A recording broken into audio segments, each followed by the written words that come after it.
أنت الآن على نظام صحتي في أكلتي.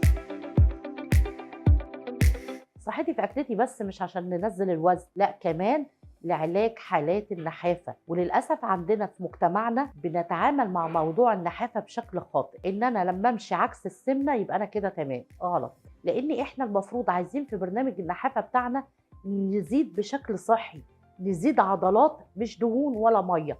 عشان كده نحذر من أي أدوية متداولة حول أي مكان حد يبعتها لنا أونلاين نجيبها من مكان محدد، إن هي بتكون بتحتوي على الكورتيزول، أو إن إحنا سواء شكل حقن باودر ما نعرفهاش. لازم يكون حاجات مصرح بيها بيكتبها طبيب مختص بذلك.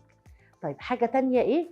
أدوية الأعصاب، ودي انتشرت في الفترة الأخيرة، آخد كذا أو كذا، فده بالتالي بيخليني أنام مدة طويلة وأقوم عايز آكل. النحافة عشان تتعالج صح وضع برنامج غذائي معتمد اعتماد كبير جدا جدا على كمية البروتين، كمية الدهون الصحية، الأكل الصحي في تناوله، إن أنا برضو هقلل المقليات، أقلل السكريات المحولة، وببقى معتمدة على الفاكهة وعلى الخضار وعلى المضادات الأكسدة. إن إحنا ناخد قدر الفيتامينات حسب ما يكتب الطبيب المختص.